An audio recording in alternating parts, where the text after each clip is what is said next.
Good morning, everyone, and welcome into another edition of WST Sunday Live. My name is Connor Hrabchak. Today, I'm joined, as always, by Lyss, Houde, and Jacob Stoller. And we've got a ton to talk about today. The Jets coming off back-to-back games, a 4-1 win over the Pittsburgh Penguins, and then a 4-1 loss to the Nashville Predators last night. Before we get to our guests here, super awesome to see everyone here in chat. Darth Skater, Matt Hyman, Nicole J.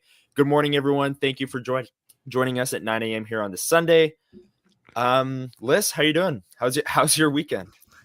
I'm doing well. My weekend is just the most prototypical Canadian weekend ever. I am in a hotel in rural Manitoba because I have to go to a bronze medal game in about an hour for the team that I coach in some random tournament in some random rink, and I'm having so much fun this weekend. So I admittedly haven't been, I watched both the Jets games, but there were some screaming kids around me when I was watching those. So not my most insightful viewing experience of all time. We're having such a fun time and watching some better hockey with my 11-year-olds, but not as many screaming kids as the Moose game on Thursday morning that I know that you were at, where it was a school day game, and those can get pretty rowdy.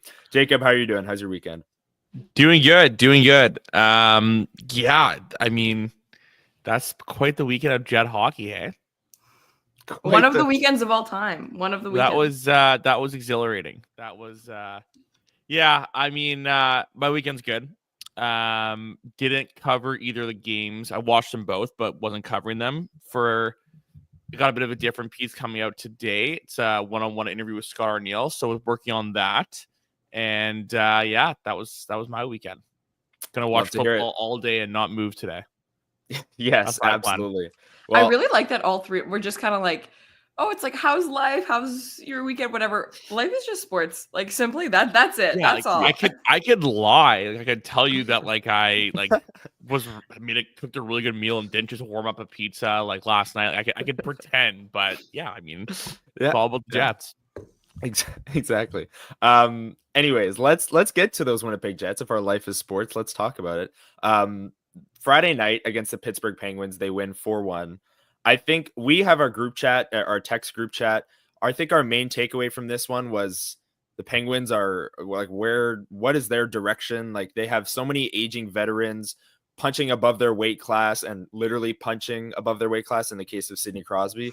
That was a good one. Which was, he wrote that one last night. Write that one down. Yeah, I was thinking about that last night. See, all weekend. That's what I did all weekend. Thought about that. No, but Kyle Connor and Sidney Crosby fought. Like, that's the number one storyline from this game, which was incredibly shocking to see. Lyss, anything else from Friday night's game? And talk about the fight if you'd like. Yeah, I mean, I think you're 100% right. That was just a bit of a weird one. My favorite part about it is simply that such a bad fight too. Like it's hilarious. It's awesome. I love it. Very intrigued by the reaction from Sidney Crosby, and I completely understand where he's coming from because, like you said, the direction of that team is just yeesh. And there are some people talking about Rucker McGroarty, right? And people are like, oh my gosh, this team is so bad. How was he not able to crack that roster? But I have a feeling that some of their younger guys, they're probably still trying to protect a little bit. Can you imagine starting your NHL career with someone who's a little bit of a slower step behind and having to play in that situation every single night? Ugh. But my big takeaway from that is simply, it's nice to see the Winnipeg Jets consistently. I've noticed this year, they don't play down to the level of poor opponents when they play against, the Columbus Blue Jackets and Utah and some of the teams they've played this year that they've struggled or that have had struggling seasons. They've played good hockey against them, which to me is a telltale sign of a stronger hockey club, which is always great. Yeah. Yes, they've been able to beat strong teams as well, but not playing down to the level of your weak opponents is really, really important. So the Pittsburgh Penguins game was just another example of that. I thought they played pretty well. Agreed. Jacob, what did you think of Friday night's game? just back to like the original point, like the Pittsburgh Penguins might be the most boring team to watch in the NHL, and like that is hard to do when you have Sidney Crosby and Erik Karlsson too. Like, yeah.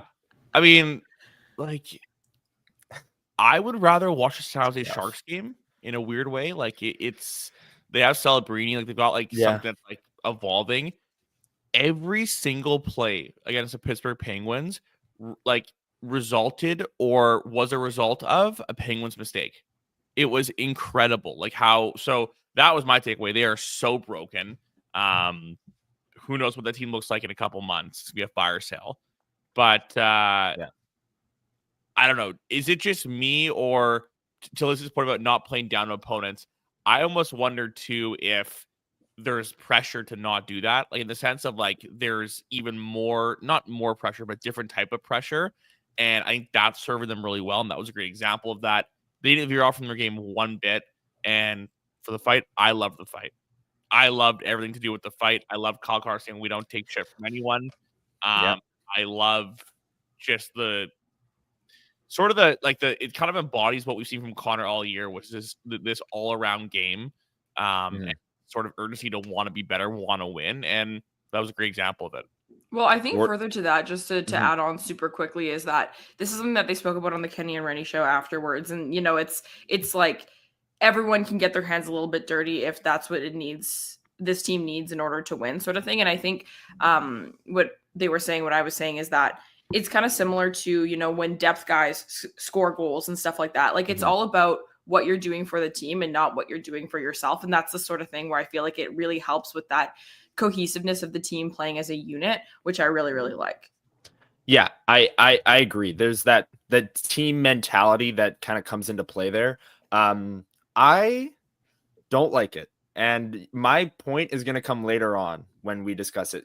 Great, Kyle Connor got a Gordie Howe hat trick. That's cool. It's good for him. But Mark Scheifele's not taking faceoffs right now for a reason. And I think that about says it all. If Kyle Connor broke his hand fighting Sidney Crosby in late November, what are we doing? And wait, Mark Scheifele didn't even land a punch.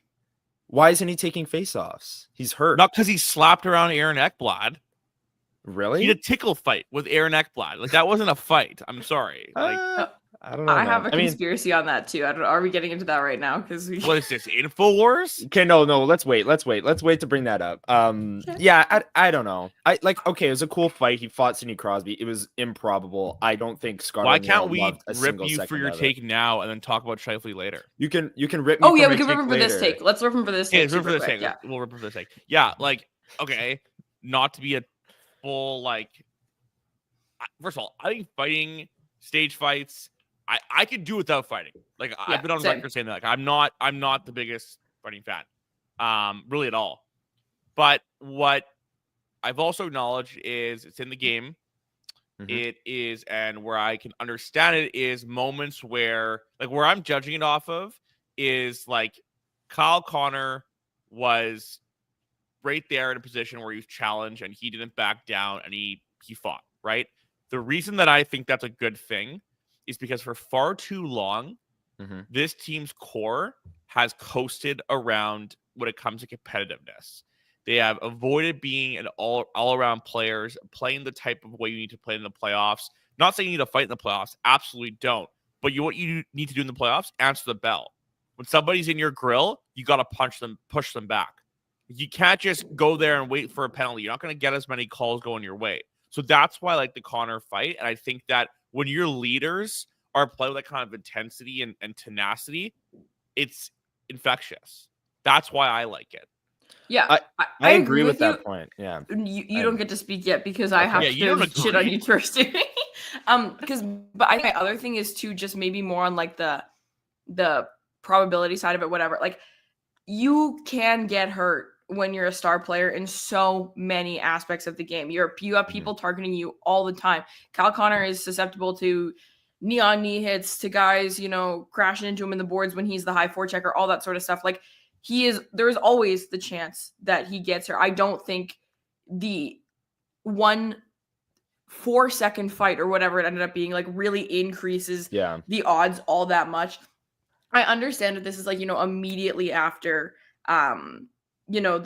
say this is like one game after the Scheifele fight, if Scheifele had broken a hand or something, I understand being like, oh my God, dude, like, look what happened last time. I understand like the recency of it, but I agree with Jacob that I don't think that's why, but we'll get into the Scheifele thing later. And the second thing is that, like, I don't think it really, I don't think there was a huge risk of him getting a long-term injury in that specific situation. Yeah, I mean, you guys are right in your points. Like, I do like like I said, I like the team aspect of it. I like the fact that the Jets stars are pushing back.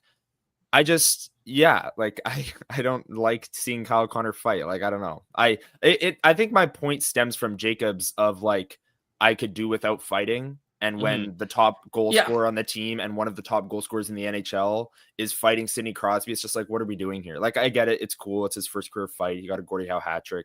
Yeah. But what if? But I mean, there's a heightened risk of an injury there. Yeah. The other thing that's nice about it, though, is that, like, at least if, this sort of thing, I'm not saying that Kyle Connor needs to start fighting people now, but, like, obviously every single player in the NHL is aware of this fight that happened, right? Like, this is a thing that people, and so I don't worry about the Winnipeg Jets having to employ a Ryan Reeves, some stupid concept of an enforcer, whatever. If people can stick up for one another and hold their own and all those sorts of things, you don't need to address a guy who's bad at hockey with some weird, like, extra connotation around this sort of thing. Like, I think it shows that some of these guys have a little bit more bite than bark, which is, I think, a really, really good thing. So I am totally on board. Like, I'm not a fighting person whatsoever. Every time people fight, I'm kind of just like, why are we doing this here? But let's rewind the tape. Why did this fight happen? Crosby was pissed off about the collision. I didn't even think it was a malicious, like, right? Like, they just collided almost. I mean, it was a reverse hit. Yeah. Oh, right. Sorry. No. The reverse hit. Yes. I'm thinking about, my brain got mixed up there. I've heard the term reverse hit more in the last 6 days. It's crazy. Go on. Reverse hit party. But as I was saying, so Crosby's pissed off. He's kind of scared on target him, and he gives him a huge cross check to the air, like the side where there's no protection, and anyone that's played hockey knows that is the worst feeling. Okay? Yeah. In that moment, if Kyle Connor were to stare at Sidney Crosby and then think, oh, geez, I want to do something back, but I shouldn't fight right now. You got a problem. You got a fundamental problem. Yeah. And maybe in the years past, Lady Bing winner Kyle Connor would have done that. But he didn't. I think that's and the way he was pretty like adamant about like, I'm not taking join me the swear jar shit for anything is impressive. Like, you need to have that bite on this team. Okay. Yeah. So Connor, you are wrong. You guys, you know what? I'll concede this one. Actually, I'll concede. I still don't like it, but you guys made some great. Here's points, the thing, too. One last thing. If you're, I would hate another. I would hate this if he fought against someone that was like a good fighter. Okay. Yeah. That's. And I'm talking even. This sounds crazy, but subconsciously, like, let's say it was. I'm trying to think. Give me a bottom six guy on the Penguins. All of them. And it's also they're all pretty soft. Jesse Puljujärvi. No, because like fight him, he's whatever. But if you're playing a team Rickard and like Rakell.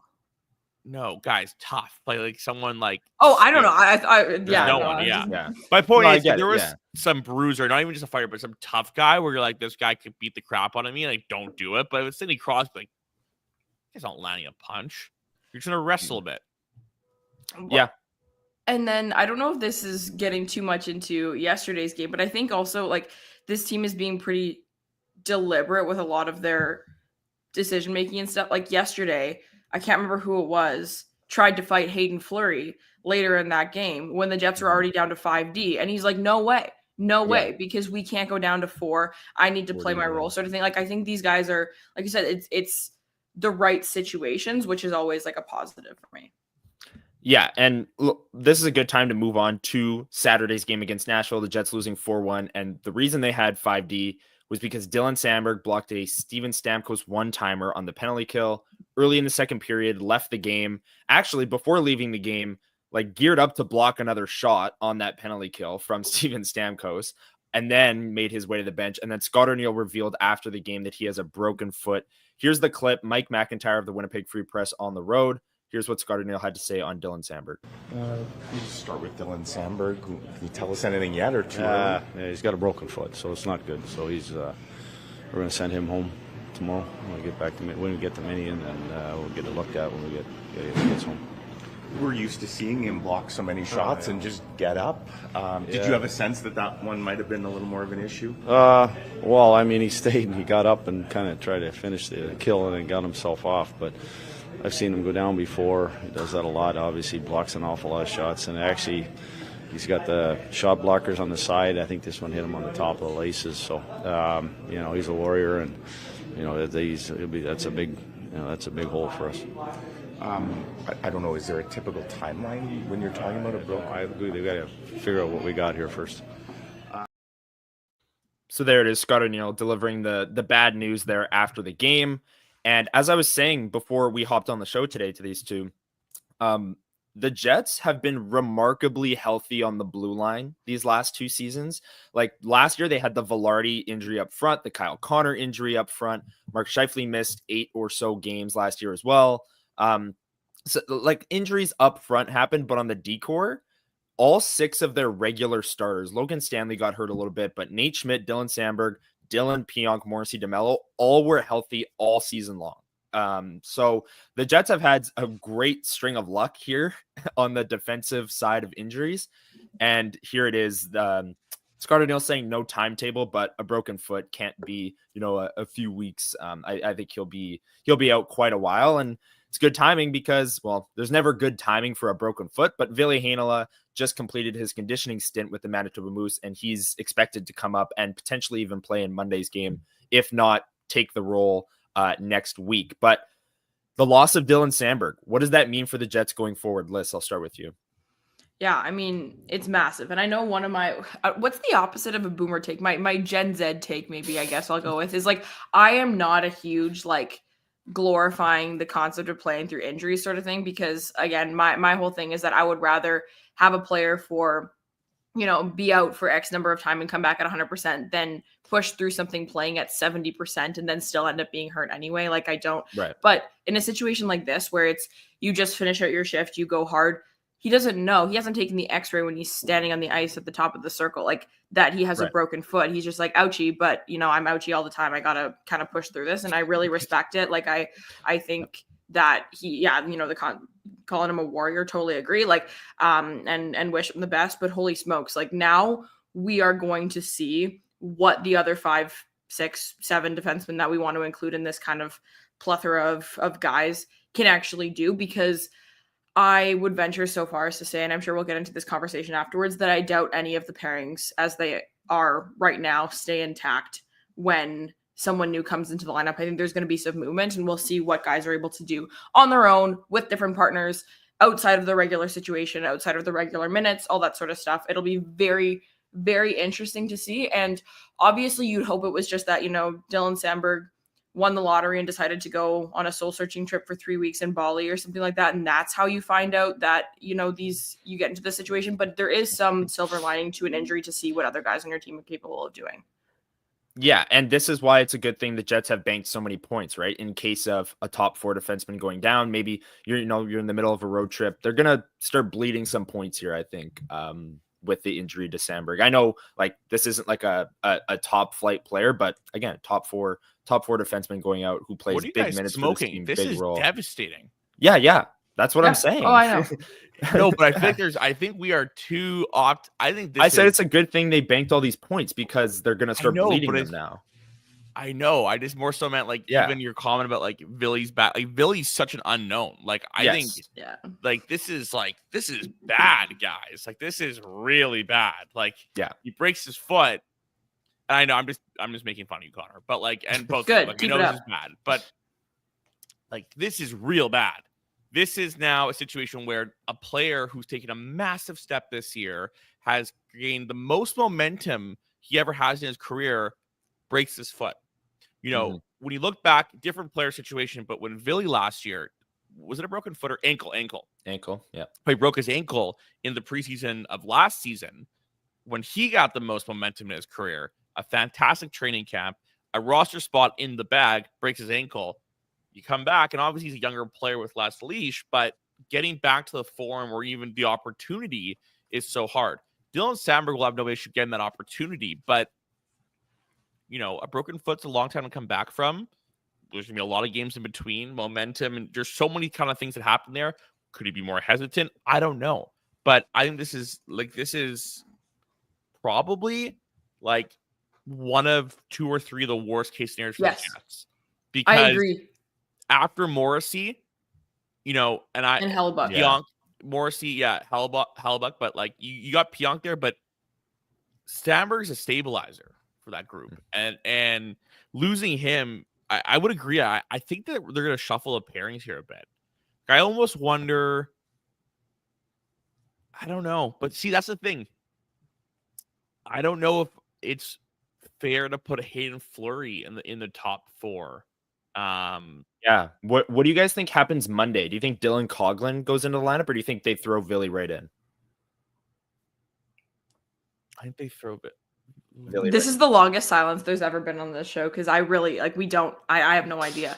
What I do know, what I am pretty certain of is that once Villy gets in the lineup, I think they will try and play him with DeMello for like the first game, whatever. Yeah. Morrissey Pionk is going to be a pairing. Okay. They already like them a little bit in certain situations. I think they're going to have to lean on that a little bit. So you think they go Morrissey, Pionk, Heinola, DeMello as their top 4 for the time being, and then I could see that. I could totally see that. Yeah. Yeah, I like that. I guess. I don't think Villy Heinola comes into the lineup Monday in a top 4 role. I don't. I think if he plays, I don't think he should either. I think if he plays Monday, it'll be sheltered with Colin Miller, and he'll play like 13 minutes. He's not gonna come in and play 18 and a half minutes. Here's the problem that Scarniel has. He has to decide between what's better, the positive of or potential like boost that a Villy Heinola would get mentally from Kate, you're back, you're healthy, we have an opening, you're the first guy in, and keeping Dylan Coghlan semi-involved. Yeah. Because, if you're Dylan Coghlan, I get it. He's the extra. He's a black ace, but I'm here. There's an injury. And he's been practicing with the team all year. Give me a game. Yeah. This guy just came back from the minors. Yeah. Give me one game. Yeah. It's tough, right? Yeah. It's so that's the argument there. I just think that another reason the Samberg pairing is Samberg injury is so tough is Elliot Friedman had a thing in his 32 Thoughts a couple weeks ago about how the Jets, was it top 3 or 4 is the smallest in the league amongst or they're starting 6 something like that. Yeah. I thought it was top 3 minute munchers or 4, maybe 4. Yeah, I'm not sure. Subtract Samberg from that, and you got a small lineup. So yeah, I don't know. A lot of people are giving some recommendations in the chat of Elias Salamonson getting. Oh, I'm gonna freak out. Just you can't be. Okay, Liz, go ahead. Yeah, you can't be serious. Let's be so for real for a second here. Yeah. Elias Salmonson has played 15 North American games at the absolute most, probably closer to 12. And guys, he's not all that yet. I rest assured, if you watched our deep dive, and even if you didn't, you should know he's not all that yet. Salmonson is not even close to being on my radar right now. There are other guys on the Moose that I would probably even consider pulling up before him. No, absolutely not. No way. Yeah. Okay. Yeah, I'm kind of with you. We did the Elias Salamonson deep dive, and yeah, there's some things that we'd like to see him work through at the AHL level before getting called up and getting this opportunity that I think Villy Heinola is more ready for, even though he's only played the 2 games. And he's had the training camps the last 2 years. I guess he didn't even have training camp this year. So it's such an unknown, like Jacob said. It's going to be interesting to see. Guy, this is the most pivotal moment of his career. Yes. And it sucks that he's coming off of an injury. I wonder though, and I'm not going to play internet doctor, but I am, with an infection and the surgery there, was he skating a bit more by himself? And am I crazy to think that it wasn't as bad of a recovery? Yes.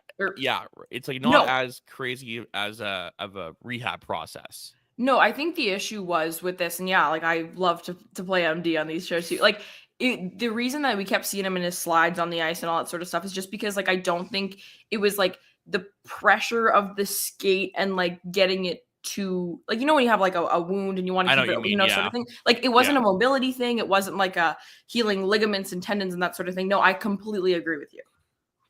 Yeah, absolutely. Stone Cold Jacob Stoller, MD. Welcome to WST Sunday Live. This is the content we bring you. I want to get to some comments from Mark Morrison and Ville Heinola after Thursday's game, the school day game. First, let's hear what Mark Morrison had to say about how Ville played in his first action in over 7 months, I believe. Debut. Yeah, I thought Ville was fine. I mean, I thought he got better every period. Looked a little more comfortable with the puck every period, but I think the game did what it was supposed to for Ville. I think he got enough puck touches and enough D zone, so it was good for him. So there it is, Mark Morrison on Ville Heinola. That was just the first. That was the Thursday game. Ville got the day off Friday, as the whole team did, and then played Saturday as well. And Mark Morrison had a quote as well. He wasn't sure about the specific time on ice, but it was up and over 20 minutes, he thought. And Scott O'Neill had the quote that he wants Ville to go down there and play 30 minutes. And I don't think he played 30, but he did play quite a bit. Now, our next clip was asked by an esteemed journalist. No, I'm kidding. But Lyss Houde was at the game on Thursday and asked her first ever question in the scrum. So congratulations, Lyss. And we have the clip here, you asking Ville Heinola what he would need to do Saturday to feel comfortable coming up to the NHL after that. Here it is. What do you need to do next game in order to feel comfortable going up and playing with the club after your conditioning stint is done? It's just get the ice time. It's just playing games. Like you said, I haven't played for 7 months, so it's a long time. So just getting used to the game situation, breakouts, get my legs going, hands going, everything. So it's just getting those games under my belt. There it is, Ville Heinola. Congratulations, Lyss. Your first ever scrum question. Your thoughts on Mark Morrison, Ville Heinola? You were down there Thursday, so you have the floor. Yeah, I mean, I think it was actually encouraging to me. I thought he looked good, but again, all three of us will sit here and kind of speak out of the side of our mouth when it comes to watching AHL hockey. Sometimes there's a lot going on down there, and certain players definitely tend to stand out a little bit more. Ville Heinola is the type of guy that stands out more at that level. I thought he looked pretty good on Thursday, but in the scrum, to all of the questions that he was asked by all the people that were there, he was pretty clear that he didn't love his game, and just in the sense of he's like, yeah, like I definitely got better as the game went on. I wasn't totally ready, have to get back up to game speed, whatever. He wasn't satisfied. And I think that's really important. And he was better yesterday. I think throwing him into NHL action right now in this sort of situation, not sure how I feel about that, but I think he's getting progressively better, and everyone in the chat and you all agree with me. Like, he's had some really, really good showings in the latest opportunities he's gotten, which were, training camp last year, and he was good for the Moose when he came back from injury last year. Like, we just have to kind of sit back and see what happens, I think, with this guy at this point. I don't really know what else to say. Yeah, agreed. And just to piggyback off one of the comments you made there, I don't think a Finnish player has ever liked their game. Like Patrick Laine would score like a hat trick and be like, I was terrible tonight. So even if Ville played great Thursday and Saturday, I don't think he would have said anything. But it was good to see you ask that question there. It's good to see Ville back on the ice with the Manitoba Moose, and the comments from Mark Morrison. Anything else, Jacob, on the D-core that you want to mention with the injury news to Dylan Samberg going forward? Anything else that you want to touch on?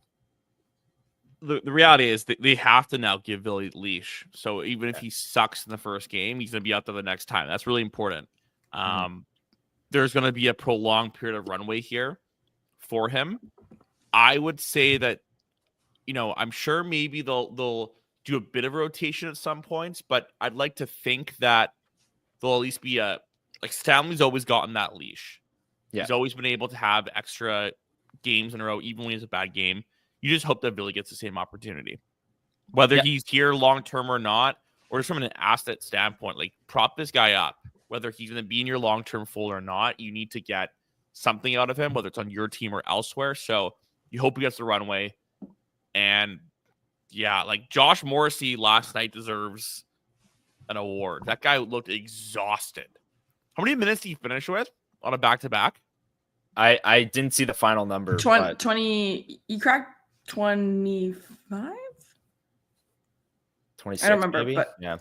Yeah, no, I totally agree with you, Jacob. And I think that, listen, everyone knows that I could talk about Ville Heinola forever and ever and ever, just because he is the perfect example, in my opinion, of just, people look at a line chart and see a guy who's, how tall is he, 5'10" or whatever it is, and they assume certain things about him because Ville Heinola can score goals. I think Ville Heinola has a ton of bite to his game. I love the way he plays, and I think that there's some awesome potential there. I hope they give him some stability. I think, if he has to play with a rotating cast of partners, I think if he has to play a rotating, cast of opportunities in different matchups and stuff like that, like I think we might not be able to see the best of him. But at this point, they need to know what they have in this asset straight up. Even if it, people think that he's cooked, he's toast, whatever. If they want to trade him, if they don't think that he's the right guy for this team, the back end's too small, the back end has too many puck movers, whatever you want to say, you don't actually know what this guy can do yet. Nobody knows what this guy can do yet. You need to give him leash straight up. And like we said, we've seen it with Logan Stanley. We know they have the ability to give guys leash. They've done it. And frankly, Dylan Samberg, I put in that category as well. I thought he was grandfathered into the NHL at a really, really good pace. So let's see them do it for another guy. Yeah, and for all the injury troubles that Ville Heinola has had over the last 2 seasons, like Jacob said, this is the most crucial part of his career. A spot just opened up. He's healthy. He got his conditioning games in. I don't know if he's going to play Monday, if they're going to give him a few days of practice maybe to kind of warm up a little bit more. But this is it. This is it for Ville Heinola. And we all hope, and I agree with you, Lyss, that he gets that leash and we can see him kind of get his feet wet at the NHL level for longer than a 8-game stretch or whatever the longest of his career is. Morrissey, 28 minutes last night. That's big time. And then Corey May bringing up that hit how many as of those well. were in the last 2 periods? Oh, right. yeah. Insane. Yeah. Like that is crazy. Sorry. Go ahead. May bring up the hit as well, which I don't know if you guys have any takes on that, but I just thought that was more Gustav Nyquist skating through the puck and caught. Like he wasn't really trying to hit Morrissey really, and just like ran into him almost. So I have no thought. But neither do I. Me neither. Just if Morrissey also got hurt in that game, I am going into Nashville and with a pitchfork. Yeah. Morrissey does like a full helicopter spin when they're down 5D and Dylan Samberg for long term now. That would have been bad. But anyways, let's move on from the defense core talk. Cole Perfetti. I want to talk about him. He has no goals in his last 9 games, only 3 assists.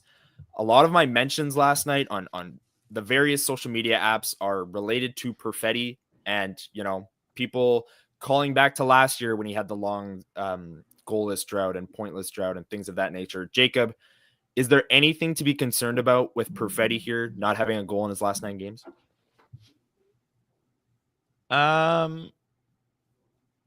I think concern. I don't know if I would say I'm concerned.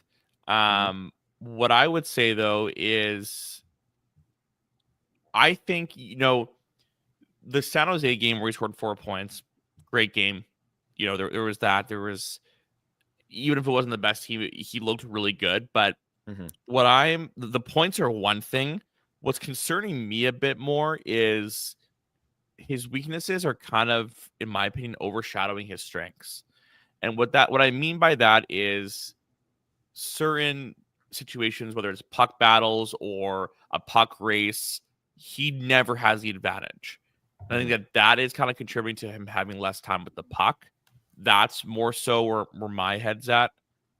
I'm still a believer in Cole Perfetti, and the points are whatever, but yeah, I don't know. There's something to it over the stretch where he can sometimes fade. Like you'll see him throw off an amazing Royal Road pass across the slot. We're like, whoa. Or like he'll make a quick little touch pass neutral zone and send flying. But I don't know. There's something for me where those weaknesses just keep coming up for me. I don't know. Like, are you guys so against me on that? Let's go ahead. I'm not against you on that. And again, yes, I am a Cole Perfetti defender. I get that.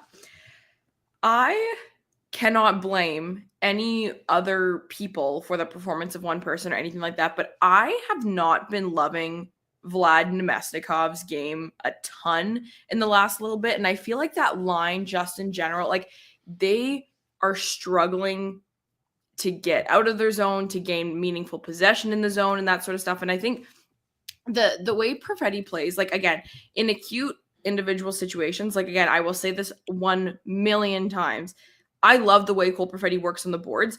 I think he probably has, one-on-one board battle percentage that's easily in the top half of this team. He gets away with that puck. Really? Yes, absolutely. Because I watch for it every time. He fishes that puck out of there so consistently in the offensive zone. Defensive zone, not as much. But okay, wait, not to interrupt you, but no. Are we defining that as like a one-on-one battle or like a retrieval in like a maze kind of thing? I don't know if it's defined the same way.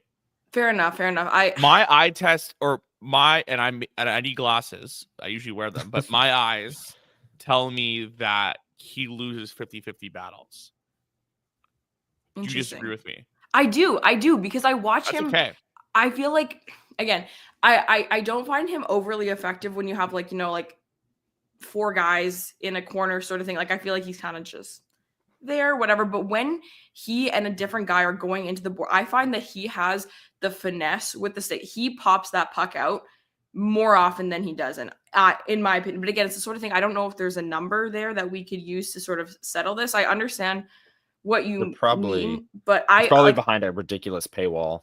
Like there's probably somewhere. Do you want to pay $50,000 for Sport Logic? Yeah, call Huss for the WST budget to get this sorted out. But that's to say, like, I think again, I put him into the similar camp as this Ville Heinola thing where people are like, oh, like he's impossibly weak. And it's like, I don't agree with that. To me, my concern with him is the speed more than it is the strength. Yeah, I'll agree with you there. Okay. Like, here's the thing. It's funny.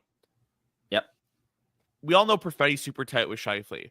And if you didn't know that, now it's been documented. Murat had that awesome piece about their friendship, and they spent a lot of time together this summer, I know. And, I think Perfetti wisely is someone that's looking at his game and realizing his strengths, his weaknesses, and, where he needs to thrive to overcome his shortcomings. And I kind of like, to me, the difference though, and there's similarities in their vision and their hockey sense, but even earlier on, like Scheifele, even when Scheifele was down, like Bambi Scheifele down, like he had the speed.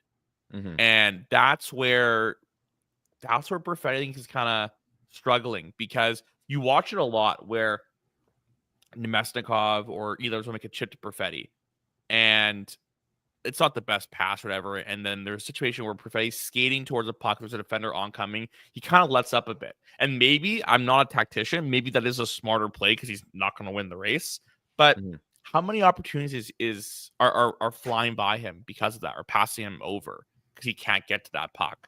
That's really where I stand on that. And listen, I did a deep dive on Cole Perfetti earlier as well. And one of the things we brought up was that he does suffer from like missing out on rush chances a good chunk of the time, because he's either behind the play or he's leading the play. And, he gets caught up at the blue line and the defenseman is able to pinch and not really lose anything behind him because he just doesn't have that threat of, blowing around a guy and making it a 2-on-1 instead of a 3-on-2, right? Like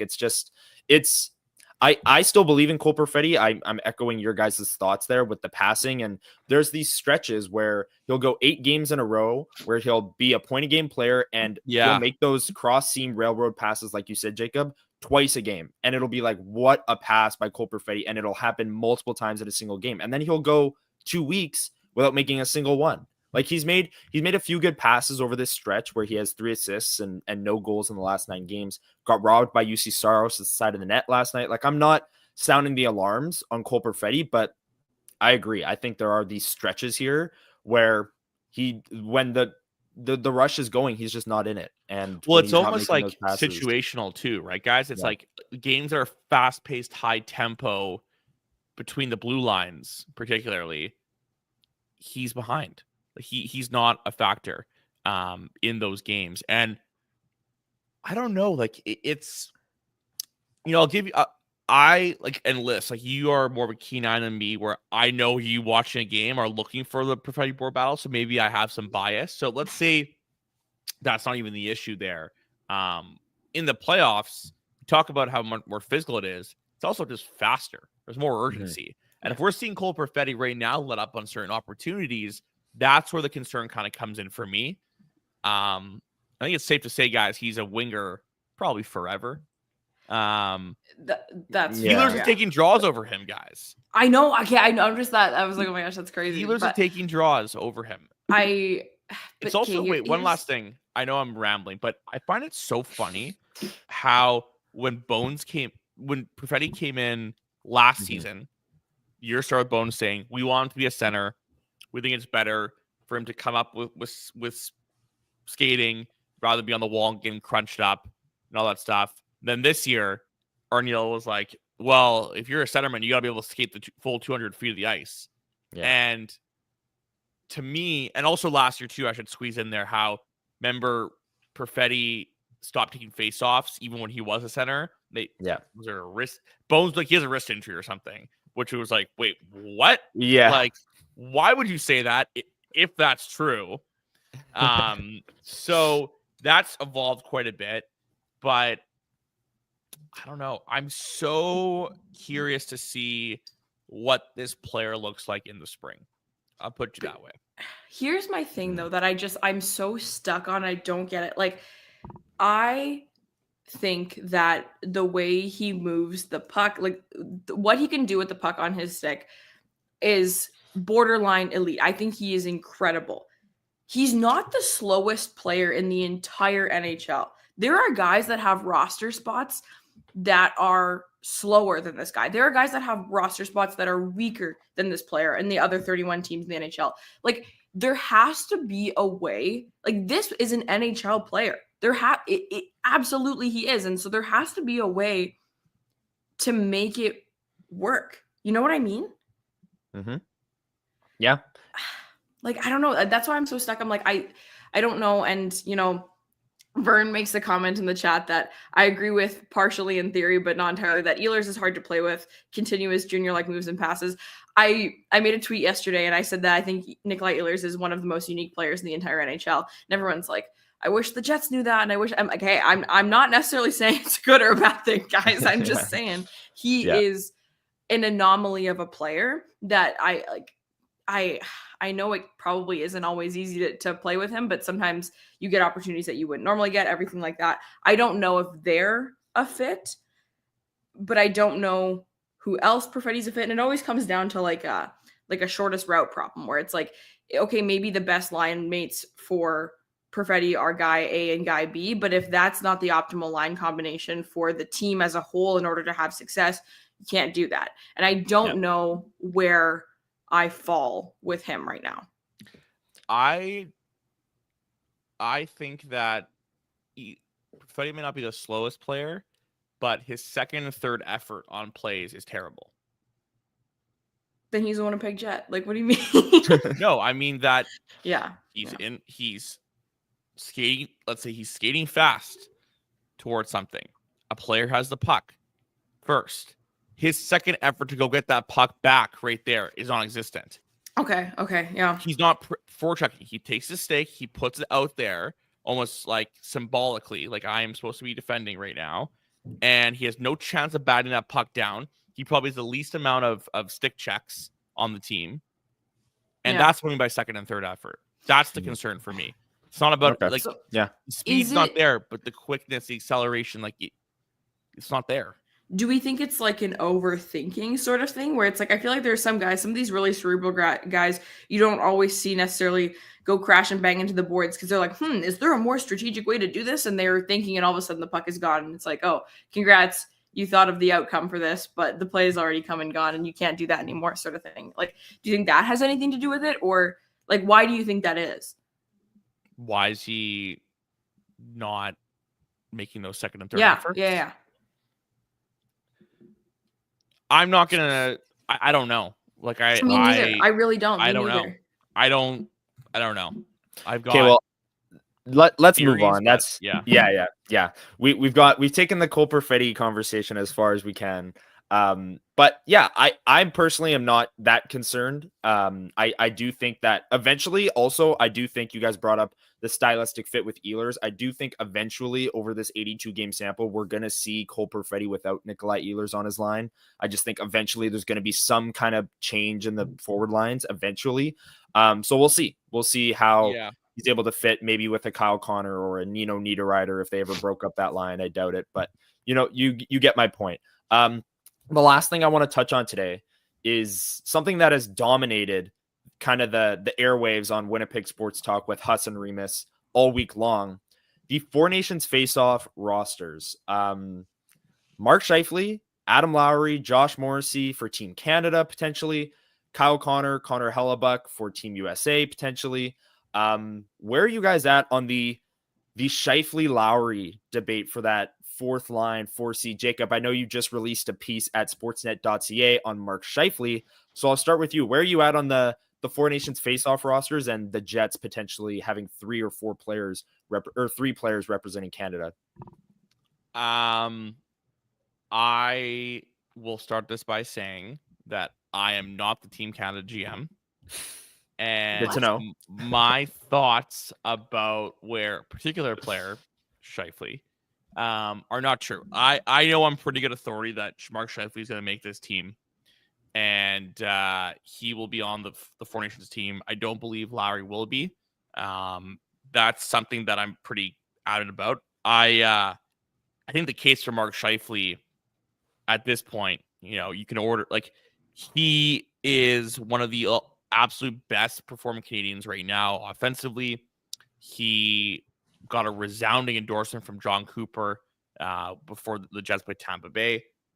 In addition, I also have some insight that I'm firmly confident he will make that team. And now, obviously, it's changing every day. And one thing I do know about kind of how things are working is that it's very fluid in the way that they are kind of sizing the depth chart. I think that what Scheifele's done this year is admirable. I still think that there's no perfect player, no perfect game, but he is definitively more engaged defensively this year. He seems to and Mark Scheifele will never be like a really effective defensive player in terms of his reads and certain things. Like, that's just an area he struggles in. And I think quietly, maybe he'd be the first to tell you that. Like, I think he knows he's got some shortfalls there, but the effort's just there.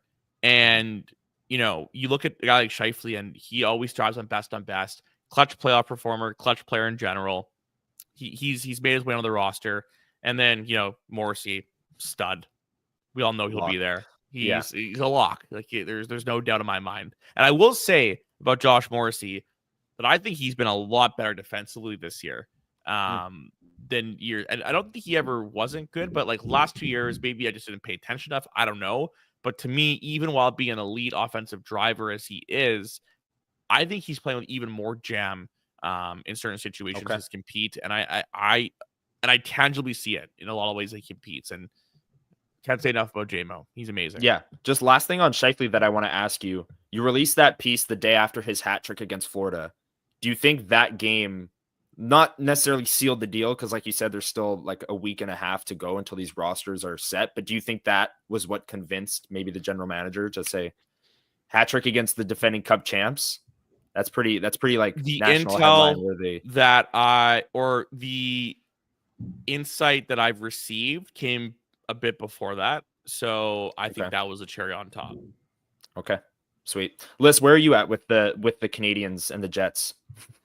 Yeah, so I mean, I think generally speaking, I could not agree more that I think Josh Morrissey is a lock. I think behind Connor Hellebuck, I think he is more likely to make his nation's team than Kyle Connor is. I think Josh Morrissey is one of the best Canadian defensemen, and I don't think anyone who is a decision maker on that team would disagree with me.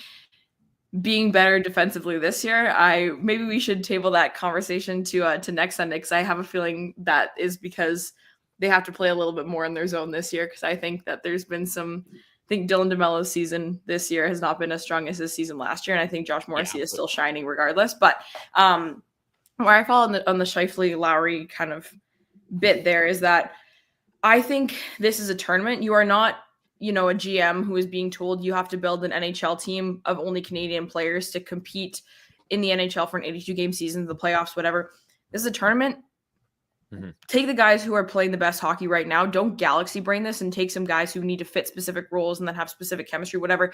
Take the 12 best forwards that have a Canadian passport and run. They're not going to do that, though. They're taking Tom Wilson.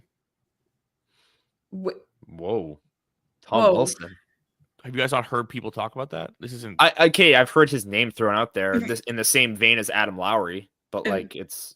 Read, go back and do an archive search of how many times Tom Wilson's name has been mentioned. Oh my God.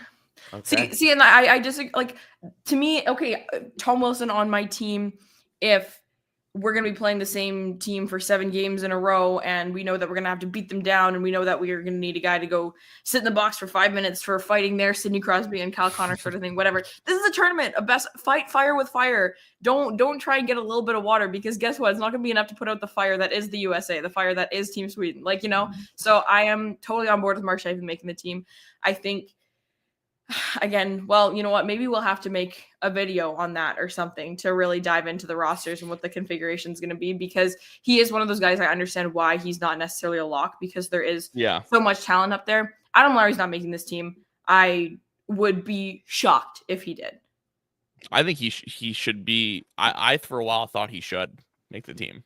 If Tom Wilson's going to be on the 4th line, I think Adam Lowry's a better fit alongside Wilson than Scheifele. Okay, this is crazy. I don't want to railroad this, but I want to say one thing to Lyss's point.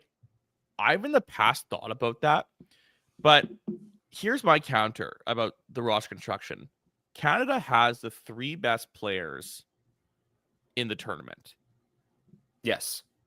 Connor McDavid, Nathan McKinnon, Cale Makar. Okay, yeah. Okay. You've got other elite talent there that are going to be there. Their bottom 6 in particular, to me, and why I was against personally Scheifele in a lot of senses, are those minutes change. Okay, so Mark Scheifele's improved his defensive work, but it's not a strong suit of his, and that's why I have time for guys that are going to be able to bring physicality. I'm not saying Tom Wilson. I'm saying, for example, a guy like Brandon Hagel, a guy like Sam Bennett.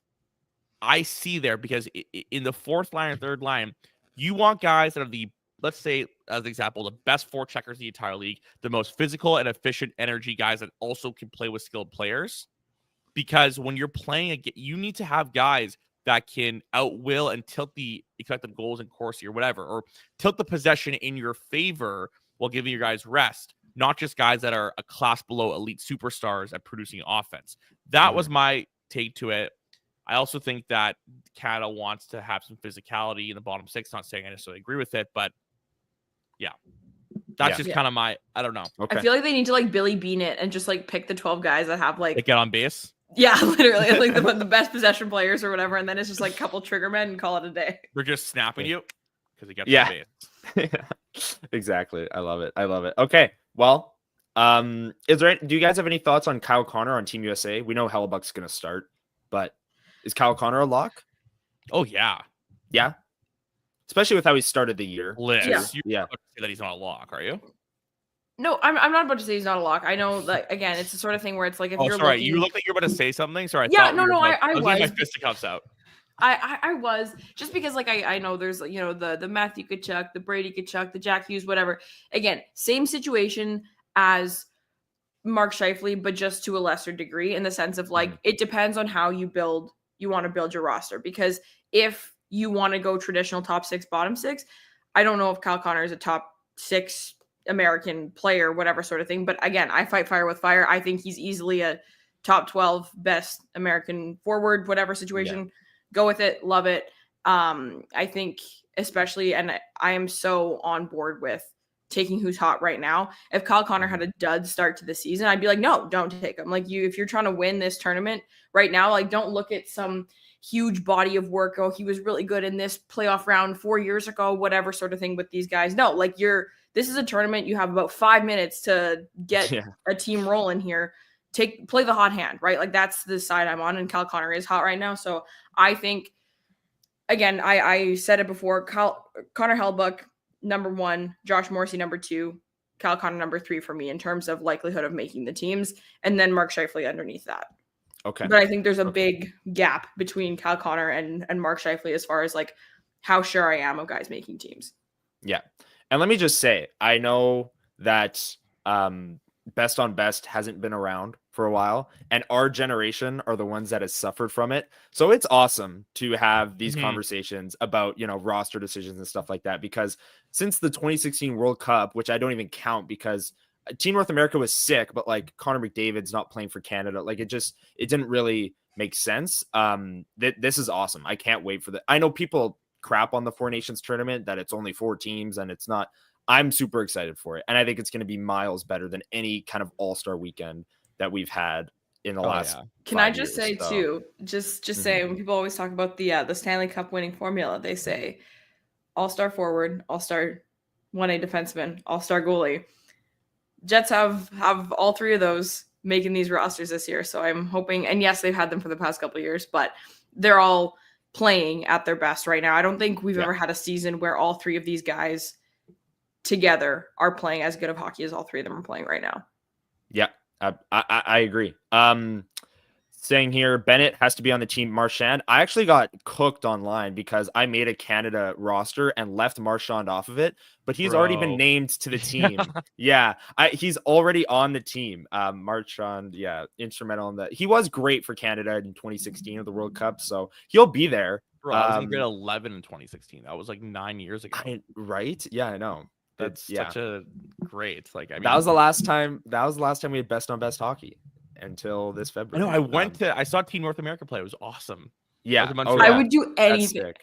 I feel like it should be the Four Nations and then like under 25, like a new Team North America, like under 25, like Denmark guys, Russia guys, but like okay, yeah, or something. I think that'd be so fun. Like, I don't even know what you'd call them then. I don't know. Other miscellaneous Team Europe guys. Oh, yeah. Oh, wow, groundbreaking stuff there. Absolutely. I understand they were in a pinch to put this together, but I just still think I'm excited for it, but I still think it's a shame that at a point where we are in the last 9 years, the global landscape of hockey, Switzerland, Germany, has gotten so much better that it sucks those countries aren't in it, because the best part of best on best hockey, in my opinion, is, and not that like in this one, Canada and USA aren't giving their best or aren't icing their best, but what year was that, guys, with that Latvian goaltender pulled the clinic on Canada? Oh yeah, 2019. No, it was 2017 or 16.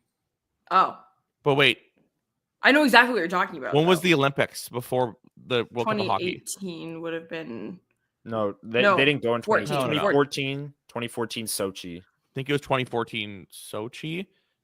Maybe the chat knows. But remember that time when I don't even know who this is. Some Latvian guy posted like 52 saves against them. Like, that's the awesome part about it. And I think like a team like Switzerland, for example, with Houde, Yossi, Niederreiter, like there's and also I just think it would have been cool to see those guys. I agree. And it's not best on best hockey if Leon Draisaitl's not going to be there. I know. That's what I mean. Like, it's insane to me. I get that. But also it would be hard. It's Leon Draisaitl, and like who's on the first line with him? JJ Peterka for like team. It's I totally understand why you can't do it, but that's why I'm pro Team Europe. That would be sick. Slaps. I don't know what you're talking. Oh no, I love JJ Peterka. Don't get me wrong, but like it's not against Cale Makar and Nathan McKinnon. Yeah, let's talk for another hour on JJ Peterka. Let's dive into it. I'm into it. We're gonna wrap there. Thank you everyone for joining us on this Sunday morning after the Jets won on Friday, lost on Saturday, lose Dylan Samberg long-term with a broken foot. Jacob and Lyss and myself, thank you everyone for watching. Hit the like button on the way out if you enjoyed. Lyss, good luck coaching your hockey team today, the bronze medal game. Stay tuned for Jacob's latest at sportsnet.ca, a one-on-one with Scott O'Neill coming later today. That should be a great piece.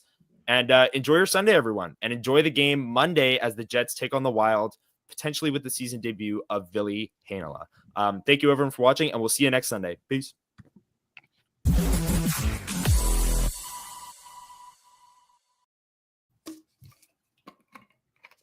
Connor